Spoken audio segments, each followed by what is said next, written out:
ఈ యొక్క సాయంకాలపు వేళ మనం ఎందుకు దేవుని సన్నిధానంలో ఉన్నామో ఎరిగినటువంటి వారం. మరి ఒక ప్రత్యేకమైనటువంటి సందర్భంగా దేవుని సన్నిధానానికి మనం చేరి వచ్చి ఉన్నాం. మనం దేవుడు వివాహముందు జతపరిచాడు.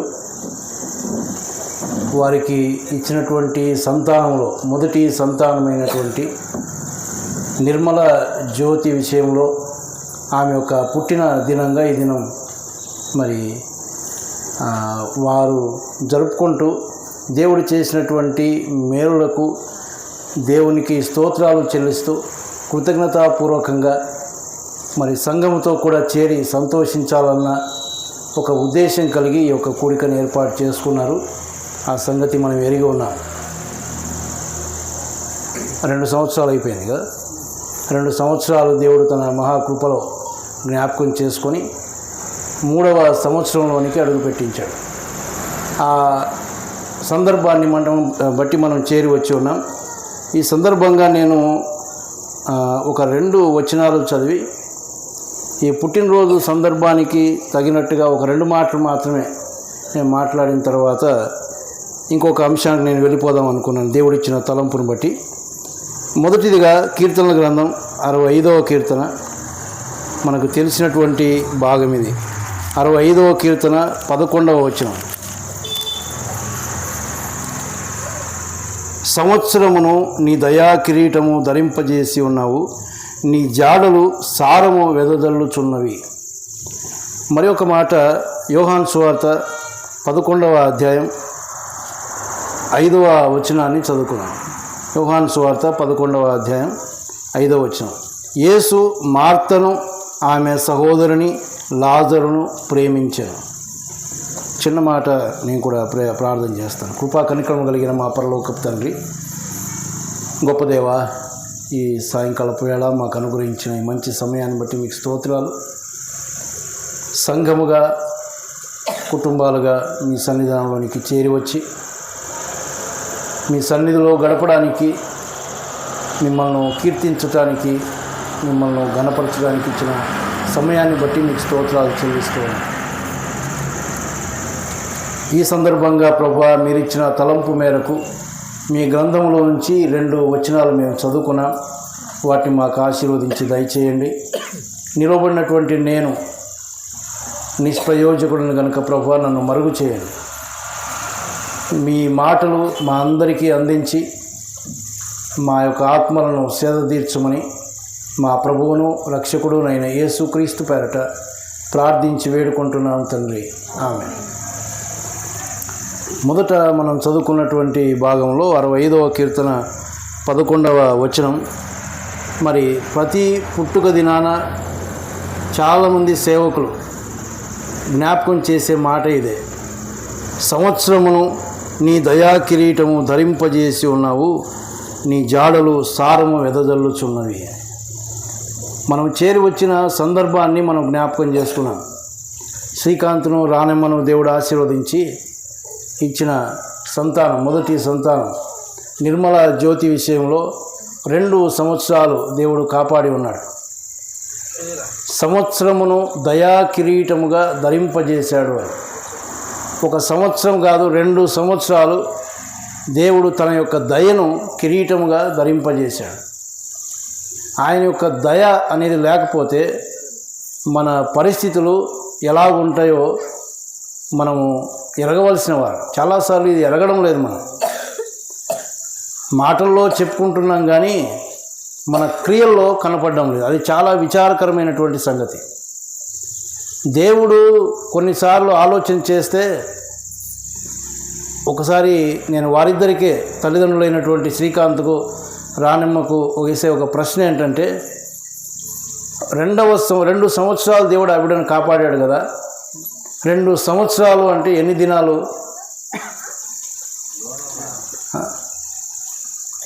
365 365 730 రోజులు కదా.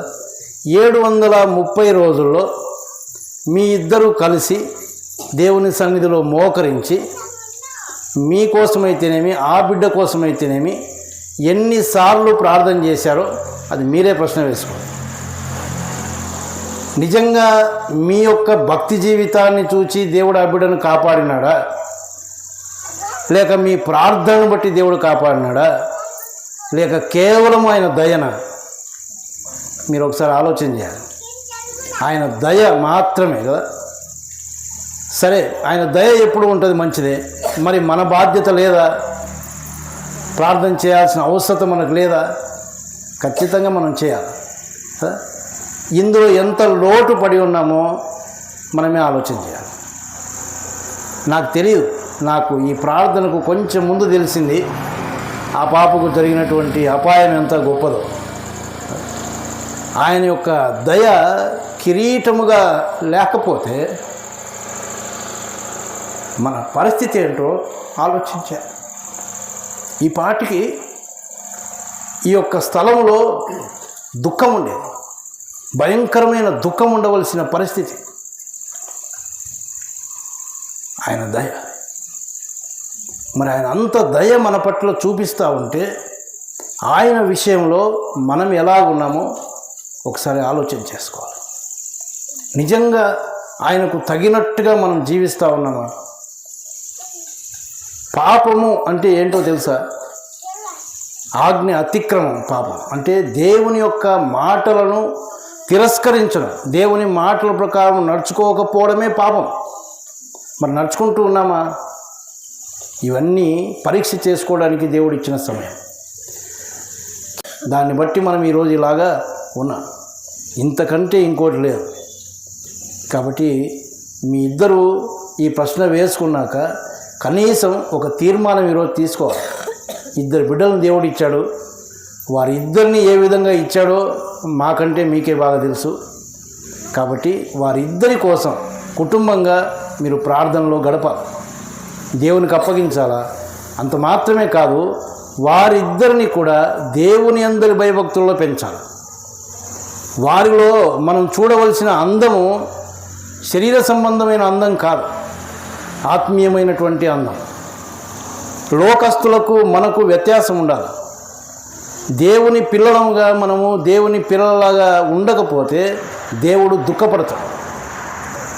ఆయన చేతిలో పడుట భయంకరం అని ఉంది. ఆయన చేతిలో పడకుండా జాగ్రత్త పడదాం. మంచిది. మరి ఈ సందర్భాన్ని బట్టి నేను మనం చదువుకున్న ఇంకొక వచన భాగంలో యోహాను సువార్త 11వ అధ్యాయం 5వ వచనంలో ఇంకొక మాట అక్కడ చదువుకున్నాం. ఏం చదువుకున్నాం అక్కడ అంటే, యేసు మార్తను ఆమె సహోదరుని లాజరును ప్రేమించెను అని. మార్తను ఆమె సహోదరుని లాజరును ప్రేమించెను. యేసు ప్రభువారు శరీర రీతిగా ఈ లోకంలో ఉన్నప్పుడు ఆయన సంచరిస్తున్నటువంటి దినాల్లో జరిగినటువంటి ఒక సంగతి. ఇది అందరికీ తెలిసినటువంటిది. ఈ బైబిల్ గ్రంథంలో ఇంకొక లాజరు ఉన్నాడు, బీద లాజరు, దరిద్రుడైనటువంటి లాజరు. కానీ ఈ లాజరు దేవుడు ప్రేమించినటువంటి వాడు. ముగ్గురు విషయాలు చూస్తాం అక్కడ. మార్త, ఆమె సహోదరి అంటే మరియా, లాజరు. ఈ ముగ్గురిని యేసు ప్రభు ప్రేమించినాడు అనే మాట మనం చదువుకున్నాం. అంటే యేసు ప్రభు చేత ప్రేమించబడినటువంటి కుటుంబం అది. యేసు ప్రభు చేత ప్రేమించబడిన కుటుంబం అంటే అది ఎంత ధన్యకరమైనటువంటి కుటుంబమో ఆలోచన చేయాలి. మనము దేవుణ్ణి ప్రేమిస్తాం అని చెప్పుకుంటున్నాం మనం అంతే. కానీ దేవుణ్ణి ప్రేమిస్తున్నాము అంటే ఆయన మాటలు మనం గైకొనాలి. ఆయన ఆజ్ఞను గైకొనడమే ఆయన ప్రేమించడం. అవి ఏవి గైకొనకపోయినా ప్రతి ఒక్కరని చెప్తాం నేను దేవుణ్ణి ప్రేమిస్తున్నాను అని. కానీ దేవుని చేత ప్రేమించబడడం అనేది అది చాలా శ్రేష్టమైన. ఆయన దగ్గర కూడా కండిషన్స్ ఉన్నాయి. పోయినసారి కూడా మనం కొన్ని మాటలు మాట్లాడుకున్నాం కరుణాయన్న గృహం దగ్గర. ఆయన మనల్ని ప్రేమించి మన విషయంలో ఆయన భద్రత ఇవ్వాలి, మనకు కాపుదల ఇవ్వాలి అంటే ఆయన దగ్గర కూడా కండిషన్స్ ఉన్నాయి. మొదట మనం ఆయన పిల్లలమై ఉండాలి. ఆయన ఆజ్ఞల ప్రకారం నడుచుకుంటూ ఆయన హత్తుకొని జీవిస్తేనే కదా 90వ కీర్తనలో ఆ మాట మనం చూస్తాం. 91వ కీర్తనలో అతడు నన్ను ప్రేమించుచున్నాడు గనుక నేను అతని తప్పించదను. మనము ప్రేమిస్తే కండిషన్స్ ఉన్నాయి. కాబట్టి ఈ కుటుంబాన్ని కూడా దేవుడు ప్రేమించినాడు. యేసు ప్రభు చేత ప్రేమించబడినటువంటి కుటుంబమే. కానీ ఎందుకు యేసు ప్రభు ప్రేమించాడు అంటే ఆత్మీయమైనటువంటి కారణాలు లేకుండా ఆయన ప్రేమించేవాడు కాదు. ఆయన యొక్క ఇష్టము మేరకు మనం నడుచుకుంటేనే ఆయన చేత మనం ప్రేమించబడతాం. వీరు ఎక్కడున్నారు అంటే బేతనియా అనే ఒక గ్రామంలో ఉన్నారు. ఆ గ్రామము యెరూషలేముకు సమీపంగా ఉంది. 2 మైళ్ళ దూరం అని మనం చూస్తాం. 2 మైళ్ళు అంటే దాదాపు ఒక 3 కిలోమీటర్ల దూరంలో యెరూషలేము ఉంది. ఏమి యెరూషలేం ప్రత్యేకత? యెరూషలేములో దేవుని మందిరం ఉంది. దేవుని మందిరం అక్కడ ఉంది.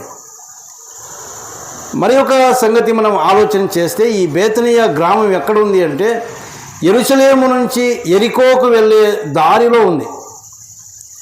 యెరికో అది శాపగ్రస్తమైనటువంటి పట్టణం, శపించబడినటువంటి పట్టణం. అంతేకాదు దేవుని యొక్క గ్రంథంలో మనం చూస్తే ఒక వ్యక్తి యెరూషలేము నుంచి యెరికో పట్టణానికి దిగి వెళుతూ దొంగల చేతిలో చిక్కినట్టుగా మనం చూస్తాం. వారు ఆయన దగ్గర ఉన్నదంతా దోచుకొని కొరప్రాణంతో వదిలిపెట్టిపోయారు. అంటే దిగజారినటువంటి స్థితి మనకు కనబడుతుంది.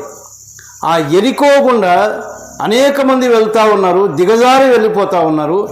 వారిని కూడా చూస్తున్నటువంటి కుటుంబమే.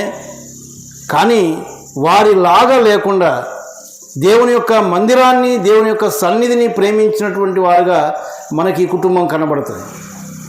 వీరిలో ఉన్నటువంటి కొన్ని లక్షణాలు మనం చూస్తే చూడండి. మొట్టమొదటిదిగా లూకా సువార్తలో ఒక మాట మనం చదువుకున్నాం. లూకా సువార్త 10వ అధ్యాయం 38వ వచనం.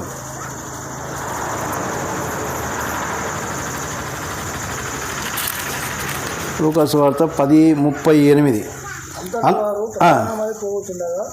ఆయన యొక్క గ్రామంలో ప్రవేశించాడు. మార్తా అను ఒక స్త్రీ ఆయనను తన ఇంట మార్తా అను ఒక స్త్రీ ఆయనను తన ఇంట చేర్చుకోలేను. ఎవరి మార్తా? ఆ ముగ్గురిలో ఒకరు. వారి యొక్క తల్లిదండ్రులు మనకు కనపడడం లేదు. తల్లిదండ్రులు లేరేమో మనకు తెలియదు.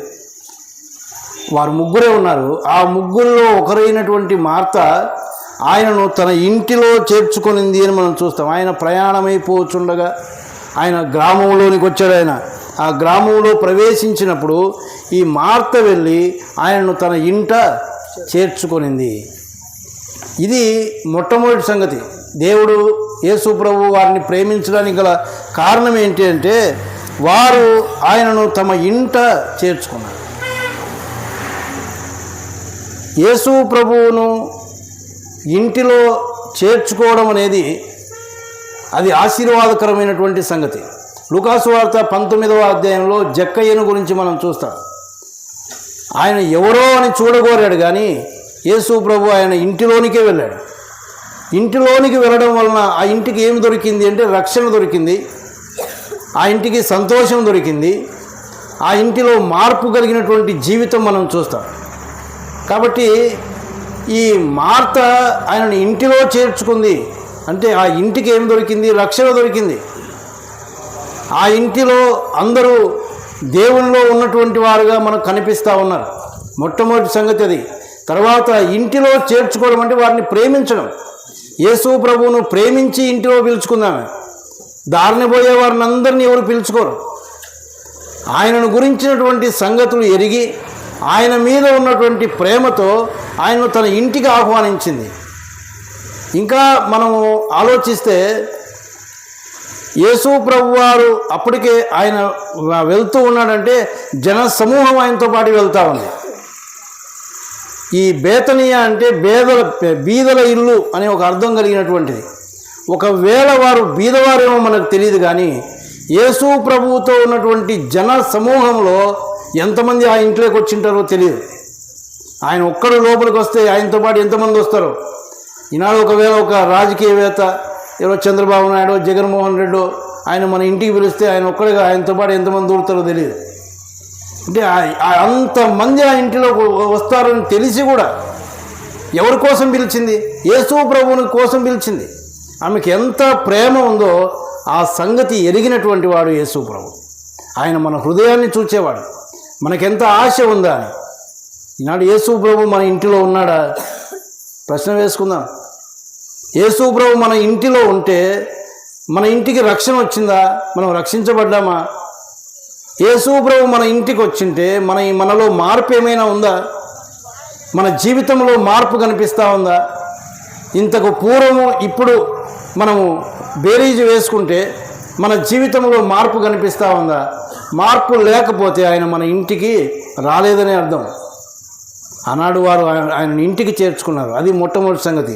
రెండవ సంగతి ఏంటంటే అదే లూకా సువార్త 10వ అధ్యాయం 39వ వచనంలో ఆమెకు మరియాను సహోదరి ఉండెను. ఈమె యేసు పాదముల యొద్ద కూర్చుండి ఆయన బోధ వినుచుండెను.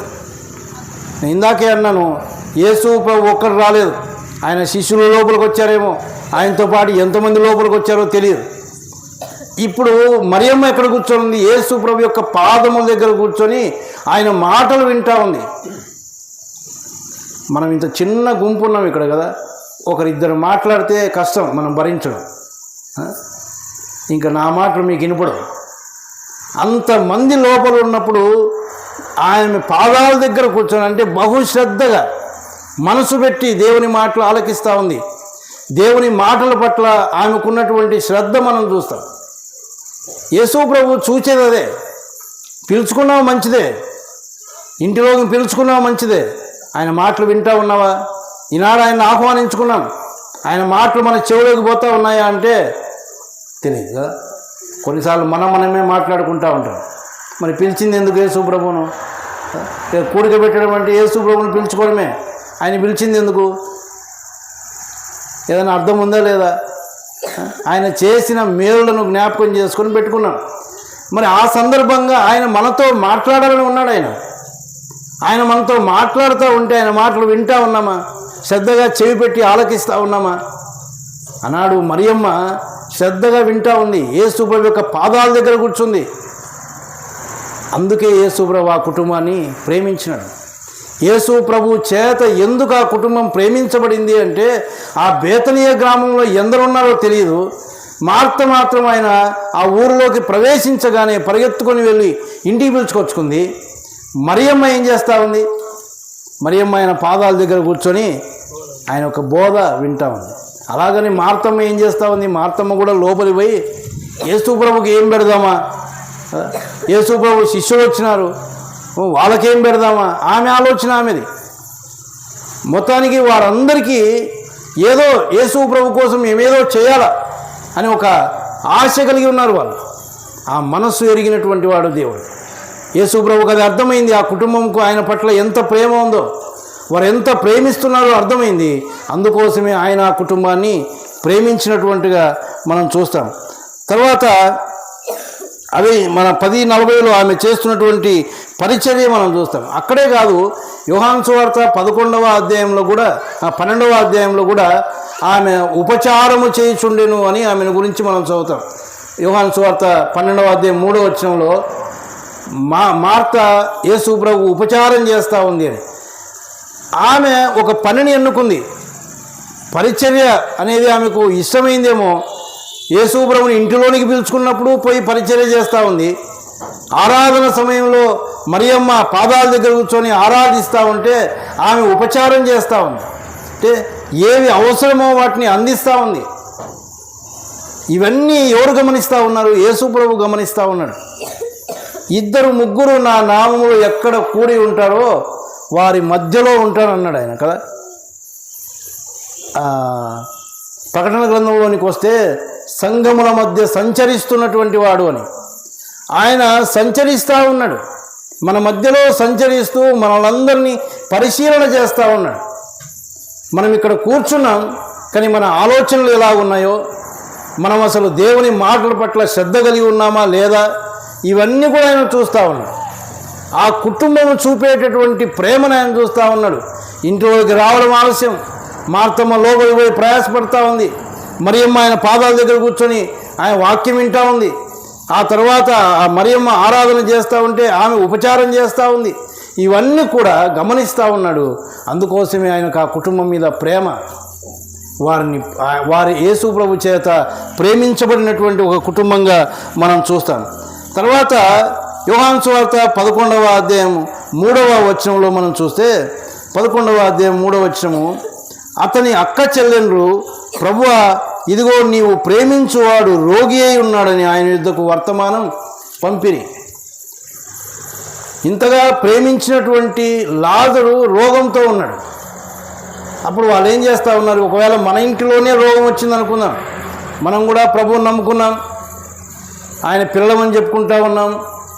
ఏదైనా రోగం వస్తే మనకి ఎవరు గుర్తొస్తారు? డాక్టర్ గుర్తొస్తాడు కదా. ఏ డాక్టర్ దగ్గర పోతే బాగుంటుంది, ఈయనైతే బాగుంటుందా, ఆయన అయితే బాగుంటుందా, పరిగెత్తుకొని పోయేది ఎక్కడికి? డాక్టర్ దగ్గరికే. కానీ వీళ్ళు ఏం చేస్తూ ఉన్నారు? వారు ఆలోచన చేస్తూ ఉన్నారు. వెంటనే ఈ వర్తమానాన్ని యేసు ప్రభు దగ్గరికి పంపిస్తూ ఉన్నాడు. ఆయన ఎక్కడో తిరుగుతూ ఉన్నాడు, కానీ ఆయనకు ఒక వర్తమానం పంపిస్తూ ఉన్నారు. అంటే వారు అన్ని విషయాల్లో దేవుణ్ణి ఆశ్రయించినటువంటి వారు, దేవుణ్ణి వారు ఆశ్రయంగా పెట్టుకున్నటువంటి వారు, ఏ పరిస్థితిలోనైనా సరే ఆయన దగ్గరికే వెళ్ళేటటువంటి వారు. ఆయన రోగి అయి ఉండగా వారు వర్తమానం పంపిస్తూ ఉన్నారు.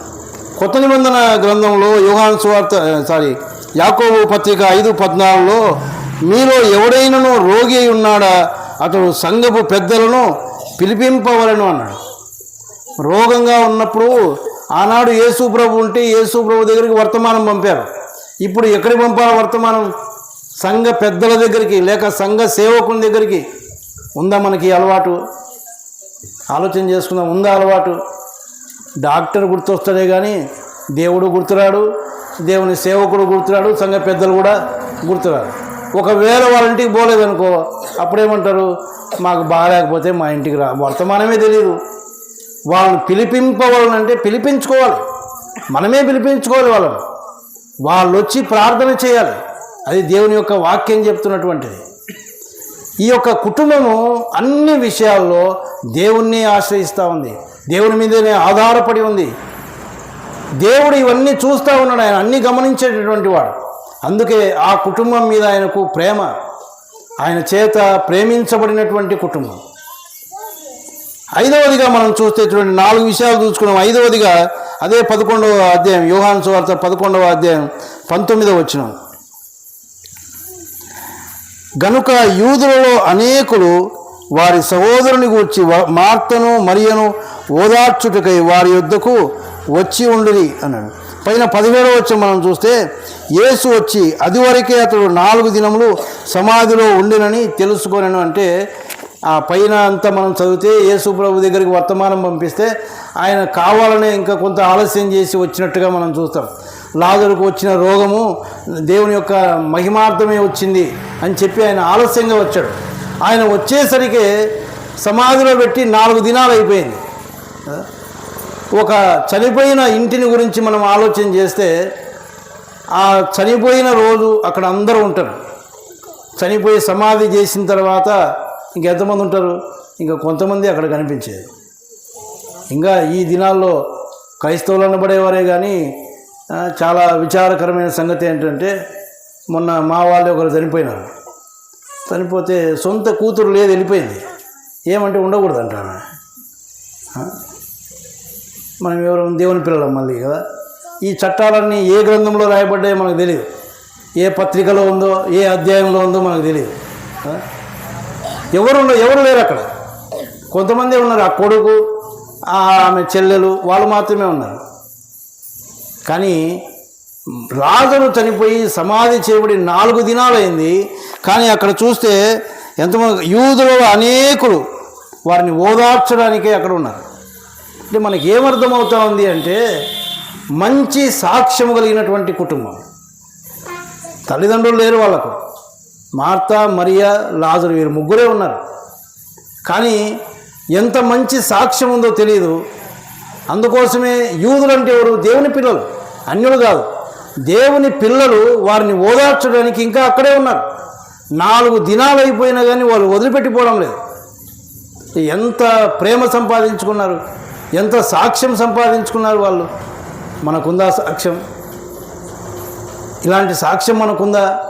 మన గురించి ఒకవేళ బయట ఏం చెప్తారో ఒకసారి ఆలోచన చేద్దాం. మన గురించి ఎవరైనా మంచి చెప్పగలరా? వీరు మందిరానికి పోతూ ఉన్నారు, అన్ని విధాల్లో చాలా ప్రత్యేకమైనటువంటి వారని చెప్పగలరా? లోకస్తులకు మనకు ఏదైనా వ్యత్యాసం ఉందా? ఆలోచన చేసుకుందాం. లోకస్తుల్లాగానే కనిపిస్తూ ఉన్నాం, కానీ దేవుని పిల్లలాగా కనిపించడం లేదు. మన వేషధారణ అలాగే ఉంది, మన క్రియలు కూడా అలాగనే ఉన్నాయి. కనీసం వేషధారణలో మార్పు వచ్చిందా? ఏ మార్పు లేదు. నేను ఇంకా నేరుగా చెప్పడం లేదు, నేరుగా మాట్లాడుతాను వ్యక్తిగతంగా. ఎక్కడి నుంచి ఈ అలవాట్లు నేర్చుకుంటున్నారో నాకు తెలియదు. మళ్ళీ ధైర్యం ఏంటంటే స్టేటస్లో పెడతా ఉన్నారు, అది వాళ్ళ ధైర్యం.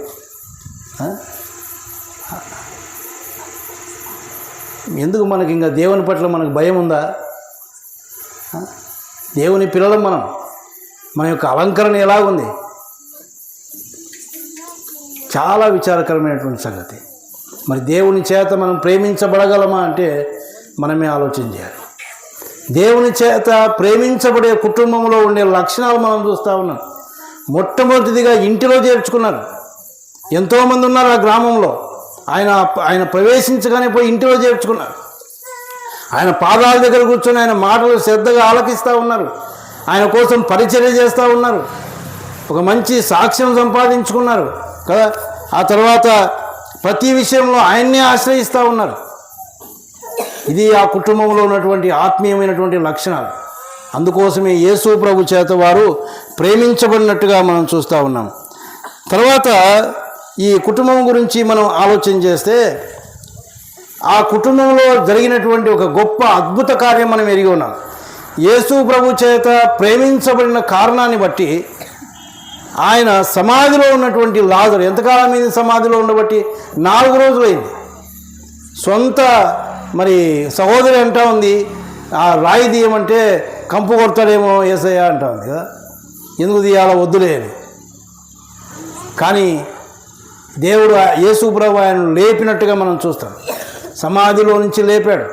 ఇంకా నిజంగా వారు ఎన్నడూ ఊహించి ఉండరు. చనిపోయి 4 రోజులైంది. ఒకవేళ అదే రోజు వచ్చింటే కొంత నిరీక్షణ ఉండేదేమో, యేసు ప్రభు ఏమైనా చేస్తాడేమోలే, ఇన్ని అద్భుత కార్యాలు చేశాడు కదా అని అనుకోని ఉండొచ్చేమో. కానీ ఆయన రావడం ఆలస్యం అయిపోయింది. 4 దినాలైంది సమాధిలో ఉండబట్టి.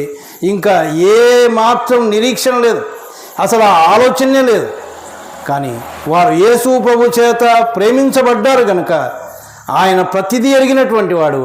వారికి ఉన్నటువంటిది ఒకే ఒక సహోదరుడు కాబట్టి ఆయన లేపాడు. ఒక అద్భుత కార్యం ఆ కుటుంబంలో జరిగింది. దాన్ని బట్టి అనేకులు యేసు ప్రభునందు విశ్వాసం ఉంచారు అని కూడా దేవుని యొక్క గ్రంథంలో మనం చూస్తాం. చూడండి, 45వ వచనం, యోహాను సువార్త 11వ అధ్యాయం 45వ వచనం. కాబట్టి మరియ యొద్దకు వచ్చి ఆయన చేసిన కార్యమును చూసిన యూదులలో అనేకులు ఆయన యందు విశ్వాసం ఉంచారు. అనేకులు ఆయన యందు విశ్వాసం ఉంచారు. ఎందును బట్టి? దేవుడు చేసినటువంటి అద్భుత కార్యమును బట్టి. వీటన్నిటికీ కారణం ఏంటి? అంతమంది యేసు ప్రభునందు విశ్వాసం ఉంచారు అంటే వీరిలో ఉన్నటువంటి ఆత్మీయమైనటువంటి లక్షణాలను బట్టి, యేసు ప్రభు చేసిన అద్భుత కార్యాన్ని బట్టి వారు యేసు ప్రభునందు విశ్వాసం ఉంచారు. ఈనాడు చాలామంది అన్యులు ప్రభువుని నమ్ముకోవడం లేదు. ఎందుకు అంటే మనల్ని చూచి వాళ్ళకి యేసు ప్రభు అంటే అర్థం కావడం లేదు. యేసు ప్రభులో ఉన్న ప్రత్యేకత వారికి అర్థం కావడం లేదు. ఇది చాలా బాధాకరమైనటువంటి విషయం. మనం సువార్త చెప్పడానికి పోతే వారు ఏమంటా ఉన్నారో తెలుసా? ముందు మీ వాళ్ళకి చెప్పుకోపోండి అంటా ఉన్నారు. ఎందుకు? మనం చెప్పే మాటలు, ఏ మాటలైతే మనం బోధిస్తూ ఉన్నామో ఆ లక్షణాలు క్రైస్తవుల్లో కనపడడం లేదు. అందుకోసం ప్రభువుని నమ్మడం లేదు. కానీ ఈనాడు అనేకులు, యూదుల్లో అనేకులు ఎవరైతే ఓదార్చడానికి వచ్చి ఉన్నారో వారందరూ కూడా విశ్వాసం ఉంచగలిగారు అంటే ఆ కుటుంబము ఎంత ఆత్మీయమైన కుటుంబం. ఆ కుటుంబంలో ఉన్నటువంటి వారు ఎంత యేసు ప్రభువును ప్రేమిస్తూ ఉన్నారో, యేసు ప్రభు చేత ఎంతగా ప్రేమించబడ్డారో మనం ఆలోచించాలి. సరే, ఇవన్నీ జరిగిపోయినాయి, మంచిదే కదా. చనిపోయినటువంటి లాజరును ఆయన లేపినాడు. ఇంకా చాలు కదా, ఇంక యేసుప్రభు మనకెందుకు ఇప్పుడు అని అనుకున్నారు వాళ్ళు. ఈ యొక్క మాటనే మీకు చివరిగా నేను జ్ఞాపకం చేయాలనుకున్నాను. వారు యేసుప్రభును ప్రేమించినారు, యేసుప్రభు చేత ప్రేమించబడ్డారు. దానికి ఉన్న కారణాలు చెప్పుకున్నాం. ఒకటి, ఇంటిలో చేర్చుకున్నారు కదా. రెండవది, ఆయన మాటలు విన్నారు, ఆయనకు పరిచర్య చేసినారు. ఆ తర్వాత ప్రతి విషయంలో ఆయన్నే ఆశ్రయించినారు, మంచి సాక్ష్యం కలిగి ఉన్నారు. వీటన్నిటిని బట్టి ఆయన గొప్ప కార్యం చేసి లాజరును లేపినాడు. ఇంక అయిపోయింది కదా. ఇప్పుడు ఏం చేయాలి మరి వాళ్ళు ఇప్పుడు ఆయనకి ఏం చేయాలి? కృతజ్ఞతాస్తుతులు చెల్లించాలి. చేసిన మేలుకు కృతజ్ఞతాస్తుతులు చెల్లించాలి కదా. వారు చేస్తున్నటువంటి ఆరాధన మనం ఎక్కడ చూస్తాం? యోహాను సువార్త 12వ అధ్యాయంలో అక్కడ ముగ్గురు కనిపిస్తారు. ముగ్గురు ఉన్నారు అక్కడ మరియమ్మనేమో ఖర్చు పెట్టి సేరున్నర అత్తరు తీసుకొని వచ్చి ఆయన పాదాలకు పోసి ఆ పాదాల దగ్గరనే ఉండి తన తల వెంట్రుకలతో ఆయన పాదాలు తుడుచుకుంటూ ఉంటే మార్తమ్మ ఆయనకు ఉపచారం చేస్తూ ఉంది. లాజరు కూడా అక్కడే ఉన్నాడు, మౌనంగా ఉన్నాడు. అంటే ఎవరి పని వారు చేసుకుంటూ దేవుణ్ణి ఘనపరుస్తూ ఉన్నారు. ప్రేమైన వాళ్ళారా, యేసు ప్రభు మన కుటుంబాల్లో ఎన్నో కార్యాలు చేస్తూ ఉన్నాడు. కృతజ్ఞత ఉందా మనకు? కుటుంబం అంతా చేరి ఆయన్ను స్తుతించగలుగుతా ఉన్నామా? కుటుంబం అంతా చేరి ఆయన్ను ఆరాధించగలుగుతా ఉన్నామా? ముగ్గురు కనిపిస్తూ ఉన్నారు. ఉన్నది ముగ్గురే కుటుంబంలో, ముగ్గురు అక్కడ కనిపిస్తూ ఉన్నారు. ఈనాడు ఎవరు కనిపిస్తారంటే, తండ్రి కనిపిస్తే తల్లి కనిపించదు, తల్లి కనిపిస్తే కుమారుడు కనిపించడు, కుమారుడు కనిపిస్తే కుమార్తె కనిపించదు. ఆయన ఎన్నో ఉపకారాలు చేస్తూ ఉన్నాడు. అవన్నీ మనం ఎరుగుదాం. కానీ కృతజ్ఞతగా మనం ఏం చేయగలుగుతా ఉన్నాం?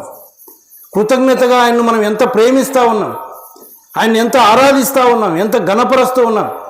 ఆనాడు మరియమ్మ ఖర్చు పెట్టుకొని అత్తరు తీసుకొని వచ్చి ఆయన పాదాల దగ్గర చేరి ఆయన పాదాలకు పూసి, అదంతా ఒకసారి మనం ఆలోచన చేస్తే ఎంత కృతజ్ఞత భావం ఆమెలో ఉంది. తన తల వెంట్రుకలు తీసుకొని తుడుస్తూ ఉంది. ఎంతో ఇష్టమైనటువంటి ఆడవాళ్ళు కదా. ఆ తల వెంట్రుకలతో, ఈనాడు ఆ తల వెంట్రుకలు అంటే మనకి ఎంత ఇష్టమో మనకు తెలుసు. కానీ ఆ తల వెంట్రుకలతో అంటే, తల వెంట్రుకలతో తుడచాలంటే తల కిందికి వెళ్ళిపోవాలి. సంపూర్ణంగా ఆయన దగ్గర విధేయతతో ఆయన పాదాల దగ్గరనే వదిలిపెట్టకుండా కూర్చొని ఆరాధిస్తూ ఉంటే మార్తమ్మ ఉపచారం చేస్తూ ఉంది. లాజరు కూడా అక్కడే ఉన్నాడు. ఎంత కృతజ్ఞతగా వారు అక్కడ ఉన్నారో మనమే ఆలోచన చేయవలసిన వారమే ఉన్నాం. ప్రియమైన వాళ్ళ కుటుంబం అంతా చేరి ఆరాధిస్తూ ఉన్నారు. వారి గురించి అక్కడ మంచి మాటలు పలుకుతూ ఉన్నారు. అంటే వాళ్ళు ఆరాధన చేస్తూ ఉంటే పక్క వాళ్ళు ఏం మాట్లాడుతూ ఉన్నారో చూడండి. యోహాను సువార్త 12వ అధ్యాయం 6వ వచనంలో 5వ వచనం, ఈ అత్తరెందుకు 300 దేనారములకు అమ్మి బీదలకు లేదనను. వాడు ఇలాగూ చెప్పినది బీదల మీద శ్రద్ధ కలిగి కాదు, కానీ వాడు దొంగలై ఉండి తన దగ్గర డబ్బు సంచి ఉండినందున అందులో వేయబడినది దొంగిలించుచూ వచ్చిన గనుక అలాగ చెప్పాను. కాబట్టి యేసు, నన్ను పాతిపెట్టు దినం వరకు దీన్ని ఉంచుకొనియుడి. తర్వాత 9వ వచనం, కాబట్టి యూదులలో సామాన్య జనులు ఆయన అక్కడ ఉన్నాడని తెలుసుకొని యేసును చూచుటకు మాత్రమే గాక మృతుల్లో నుండి ఆయన లేపిన లాజరును కూడా చూడవచ్చిరి. అతనిని బట్టి యూదుల్లో అనేకులు తమ వారిని విడిచి యేసునందు విశ్వాసం ఉంచిరి గనుక ప్రధాన యాజకులు లాజరును కూడా చంప ఆలోచన చేసిరి అని. అక్కడ మరి వారేమో ఆరాధన చేస్తూ ఉంటే యేసు ప్రభుతో ఉన్నటువంటి శిష్యుడే అంటూ ఉన్నాడు, ఇది అమ్మి బీదలకు ఇస్తే బాగుంటుంది కదా అని ఆయన మాట్లాడుతూ ఉన్నాడు. ఇంకొకరేమో లాజరును చంపాలని ఆలోచన చేస్తాం. ఎవరి ఆలోచనలో వారు ఉన్నారు. అంటే మనము దేవుణ్ణి ఆరాధించడానికి వచ్చినప్పుడు మనల్ని గురించి అనేక విధాలుగా మాట్లాడుకోవచ్చు. మనల్ని గురించిన తప్పుడు ఆలోచనలు ఎంతోమందికి ఉండవచ్చు. కానీ మనం ఏం చేయాలి? వాళ్ళకి అవేవి పట్టించుకోవడం లేదు. వారు యేసు ప్రభు సన్నిధిలో ఉండి ఆయన్ను ఆరాధిస్తూ ఉన్నారు. ఆయన చేసిన ఉపకారాన్ని జ్ఞాపకం చేసుకుంటూ ఉన్నారు. తన యొక్క సహోదరుడైనటువంటి లాజరు చనిపోయి సమాధిలో ఉన్నటువంటి వాడు ఇంకా బ్రతుకుతాడు అన్నటువంటి నమ్మకం లేనటువంటి పరిస్థితి. ఆయన్ను సమాధిలో నుంచి లేపినప్పుడు వారికి ఎంత సంతోషం. ఆ సంతోషాన్ని మర్చిపోలేదు. ఈ దినాన యేసు ప్రభు 2 సంవత్సరాలు బిడ్డను కాపాడి ఉన్నాడు. ఈ 2 సంవత్సరాల కాలంలో ఆయన చేసినటువంటి కార్యాలేంటో మనకే తెలుసు. ఎన్నిసార్లు అనారోగ్యంగా ఉండగా దేవుడు కాపాడినాడు, అపాయకరమైన పరిస్థితుల్లోంచి దేవుడు కాపాడినాడు. సాయంకాలం దేవుడు ఇంకా కళ్ళారా చూపించాడు. ఎంత అపాయం అంటే ఇంక అయిపోయింది, ఎంత దుఃఖకరమైన పరిస్థితిలో ఉండవలసిన వారమో, కానీ దేవుడు కాపాడినాడు. కృతజ్ఞత ఉందా మనకు? కృతజ్ఞత ఉందా? కుటుంబంగా ఆయన సన్నిధిలో కనబడాలి, కుటుంబంగా ఆయనను ఆరాధించాలి, కుటుంబంగా ఆయనను ఘనపరచాలి. ఇంతకంటే దేవుడు నిన్నుంచి నా నుంచి ఏమీ కోరుకోవడం లేదు. ఆయనకి ఇష్టమైన జీవితం మనం జీవించాలి, అదే ఆయన కోరుకుంటా ఉన్నాడు. వారిద్దరితోనే కాదు, దేవుడు మనతో కూడా మాట్లాడుతున్నటువంటి సంగతి ఏంటంటే, దేవుణ్ణి యేసు ప్రభువుని మన సొంత రక్షకునిగా అంగీకరించుకున్నాం, రక్షించబడినాం, మంచిదే. మన హృదయాల్లో చేర్చుకున్నాం, మన ఇంటిలో చేర్చుకున్నాం. కానీ ఆయన స్థానం ఏంటి? ఆయన మాటలు వింటా ఉన్నామా? ఆయన మాటల ప్రకారం నడుచుకోగలుగుతా ఉన్నామా? ఆ ముగ్గురు 3 విధములైనటువంటి సేవ చేస్తూ ఉన్నారు. మన కుటుంబం అంతా దేవుని యొక్క సేవలో ఉందా? దేవుని సన్నిధిలో కనబడతా ఉందా? కనబడకపోవడానికి కారణం ఏంటి? దేవుడు నీ జీవితంలో ఏం మేలు చేయలేదా? ఆయన ఇచ్చిన రక్షణనే గొప్పది, అంతకంటే ఏం కావాలి? ఆ రక్షణ నీకు నాకు ఇవ్వడానికి ఆయన తన ప్రాణాన్నే బలి చేసుకున్నాడు. మన కొరకు బలియాగం అయిపోయాడు ఆయన సిలువలో. నువ్వు నేను చేసిన పాపముల కోసం ఆ సిలువలో ఆయన బలి అయిపోయినాడు. నువ్వు చేతులతో చేసిన పాపాలకు ఆయన చేతిలో మేకులు బిగించుకున్నాడు. నువ్వు ఆలోచన చేసి నీ తలంపుల ద్వారా చేసిన పాపముల కొరకు ఆయన తలకు ముళ్ళ కిరీటం పెట్టారు. మనం చేసిన అసహ్యమైన పాపాల కొరకు ఉమ్మి వేయించుకున్నాడు, హేళన చేయబడ్డాడు. మనం కాళ్ళతో నడిచి చేసిన పాపాలకు ఆయన కాళ్ళలో మేకు బిగించారు, కొరడాల చేత కొట్టారు. ఆ యొక్క యెరూషలేము వీధుల గుండా ఈడ్చుకొని వెళ్ళారు. ఆయన్ను ఎంతగానో అవమానపరిచారు. అదంతా కూడా ఆయన మన కోసం ఆయన నిర్లక్ష్య పెట్టాడు. నిర్లక్ష్య పెట్టి మన కొరకు రక్షణ కార్యాన్ని సిద్ధం చేశాడు. ఆయన కార్చిన అమూల్యమైన రక్తము ద్వారా నా పాపములకు విమోచన ఇచ్చాడు. ఆయన మన పాపములకు ప్రాయశ్చిత్తం చేశాడు. ఆయన ఇంకా నీ నుంచి నా నుంచి ఏమీ కోరుకోవడం లేదు. ఆయన మన హృదయాన్ని ఆయనకి ఇస్తే చాలు. మన హృదయంలో నివసించగోరుతూ ఉన్నాడు. మన నుంచి కృతజ్ఞత భావాన్ని ఆయన కోరుకుంటా ఉన్నాడు. ఎల్లప్పుడూ కుటుంబంగా ఆయన సన్నిధిలో చేరి ఆయన్ను ఆరాధించాలని, ఆయన ఘనపరచాలని ఇదే ఆయన కోరుకుంటా ఉన్నాడు. కానీ విరిగి నలిగినటువంటి హృదయాన్ని ఆయన కోరుకుంటున్నాడే తప్ప నీ నుంచి నా నుంచి ఇంకేమీ కోరుకోవడం లేదు. ఏమి ఇవ్వగలుగుతా ఉన్నాం ఆయనకు? ఇంత మేలులు చేస్తే ఆయన కోసం మనం జీవిస్తున్న జీవితం ఏంటి? 365 రోజుల్లో ఎన్ని రోజులు ఆయన సన్నిధిలో గడుపుతూ ఉన్నాం? ఎంతసేపు ఆయన సన్నిధిలో గడుపుతూ ఉన్నాం? ఆయనకి ఇస్తున్నటువంటి విలువ ఏంటి? మనం ప్రియమైన వాళ్ళారా, దేవుని చేతిలో పడుట బహు భయంకరం. ఆయన ఎంత ప్రేమ కలిగిన వాడో అంత కఠినమైనటువంటి వాడు. ఆయన కండిషన్స్ ఉన్నాయి ఆయన దగ్గర. ఆయన మనల్ని ప్రేమించాలంటే, ఆయన మనకు మేలు చేయాలంటే కండిషన్స్ ఉన్నాయి. కానీ కృపచేత మనల్ని కాపాడుతూ ఉన్నాడు. కానీ ఆ సమయం దాటిపోతే మాత్రం మనం ఏమీ చేయలేము. కాబట్టి దేవుని యందు భయభక్తులు కలిగి జీవిద్దాం. ఆయన మన హృదయంలో చేర్చుకుందాం. ఈ లోకం శాశ్వతమైంది కాదు. ఒక దినాన మనం అందరం ఈ లోకాన్ని వదిలిపెట్టవలసిందే, ఏదో ఒక రీతిగా వదిలిపెట్టాల్సిందే. కానీ మరణించిన తర్వాత మనం ఎక్కడ ఉండబోతున్నామో ఎప్పుడైనా ఆలోచన చేస్తూ ఉన్నామా? ఈ లోకం మనకు శాశ్వతమైతే కాదు. ఎంతోమంది ఈ దినాన మరణించి వెళ్ళిపోయారు. నువ్వు నేను సజీవులంగా ఉన్నామంటే ఆయన కృప. నేను చాలాసార్లు జ్ఞాపకం చేస్తూ ఉంటాను. దావీదు యొక్క కుమారులు, 2 కుమారుల విషయంలో, ఒకడు చిన్నవాడు, వాడు చనిపోయినాడు. చనిపోతే ఆయన సంతోషంగా వెళ్ళి భోజనం చేస్తూ ఉన్నాడు. ఏంటి సంగతి అంటే, ఇదిగో నేను వాని దగ్గరికి వెళ్తాను కానీ వాడు నా దగ్గరికి రాడు అన్నాడు. ఎందుకు? వాడు చిన్నవాడు, ఏ పాపం లేదు, వాడు దేవుని దగ్గర ఉంటాడు. నేను కూడా దేవుని నమ్ముకున్నాను, చనిపోతే ఆయన దగ్గర ఉంటాను. మరి ఒక కుమారుడు చనిపోయాడు, విలపిస్తూ ఉన్నాడు. ఆ కుమారుని పేరు అబ్షాలోం. అబ్షాలోమా, అబ్షాలోమా, నా కుమారుడా, నీకు బదులుగా నేను చనిపోయి ఉంటే ఎంత బాగుండేది. దుఃఖపడతా ఉన్నాడు. ఎందుకు అంటే ఆ కుమారుడు పాపం చేసినవాడు, నిత్య నరకాగ్నిలో ఉండబోతా ఉన్నాడు. అది తలంచుకొని బాధపడతా ఉన్నాడు. తండ్రి, నా కుమారుడా అబ్షాలోమా, నా కుమారుడా అబ్షాలోమా, నీకు బదులుగా నేను చనిపోయింటే ఎంత బాగుంది. ఈనాడు ఆ దుఃఖం మనకుందా? మన పిల్లలు కింద పడితే, మన పిల్లలకు ఏదైనా జరిగితే బాధపడుతూ ఉన్నాం. రేపు వారు ప్రభువుని నమ్ముకోకపోతే నిత్య నరకాగ్నిలో యుగ యుగాలు కాలబోతూ ఉన్నారు. బాధ ఉందా? మనకు దుఃఖం ఉందా? వారి ఇష్టానుసారంగా వారు జీవిస్తూ ఉంటే వారిని గద్దిస్తూ ఉన్నామా? దేవుడు లెక్క అడగబోతూ ఉన్నాడు. ప్రియమైన వాళ్ళారా, ఆలోచన చేసుకుందాం. ఈ లోకాన్ని విడిచే ఎక్కడ ఉండబోతూ ఉన్నారు? మనం ఎక్కడ ఉండబోతూ ఉన్నాం? మన పిల్లలు ఎక్కడ ఉండబోతూ ఉన్నారు? రెండే మార్గాలు, ఒకటి పరలోకం, రెండు నరకం, అంతే, ఇంకా వేరే లేదు. యేసు ప్రభువును సొంత రక్షకునిగా అంగీకరిస్తే, ఆయన్ను హృదయంలో చేర్చుకొని ఆయన కొరకు ఈ లోకంలో జీవిస్తే పరలోకంలో నిత్య సంతోషంలో ఎల్లకాలం ఉంటాం. లేకపోతే నిత్య నరకంలో యుగ యుగాలు కాలవలసిందే. అక్కడ అగ్ని ఆరదు, పురుగు చావదు. భయంకరమైన పరిస్థితి అది, వేదనతో కూడినటువంటి స్థలం అది. అక్కడి నుంచి విడిపించే నాదుడు లేడు. అందుకే ఈ లోకంలో ఉండగానే దేవుడు మనకు సువార్తను వినిపిస్తూ ఉన్నాడు. నిర్లక్ష్యం చేస్తే నిత్య నరకాగ్ని. ప్రేమైన వాళ్ళరా, మన పిల్లల మీద మనకు ప్రేమ ఉంది, మంచిదే. ఈ శరీర సంబంధమైనటువంటి బాధలు వస్తే తట్టుకోలేకపోతూ ఉన్నాం, మంచిదే. కానీ ఒక దినం వారు ఎక్కడ ఉండబోతూ ఉన్నారో ఆలోచించేసి వారిని దేవుని సన్నిధికి నడిపిద్దాం. వారికి దేవుని మాటలు చెప్దాం.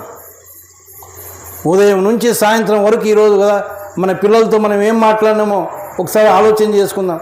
ఒక్క మాట అయినా దేవుని మాట వాళ్ళకు నేర్పిస్తూ ఉన్నామా? ఒక్క మాట అయినా నేర్పిస్తూ ఉన్నామా? ఒక్క మాట అయినా పలుకుతూ ఉన్నామా? దేవుడు ఇంతగా ప్రేమించి, ఇంతగా మనకు అన్ని అనుకూలతలు చేసి, ఇంతగా మనల్ని నడిపిస్తూ ఉంటే ఆయన కోసం మనం ఏమి చేయగలుగుతా ఉన్నాం? ఈ రాత్రి ఆలోచన చేసుకొని ఆయన కొరకు జీవిస్తూ నిత్య నరకాగ్నికి వెళ్లకుండా పరలోక రాజ్యంలో ఉండడానికి దేవుడు తన కృప అనుగ్రహించునుగాక. ప్రార్థన.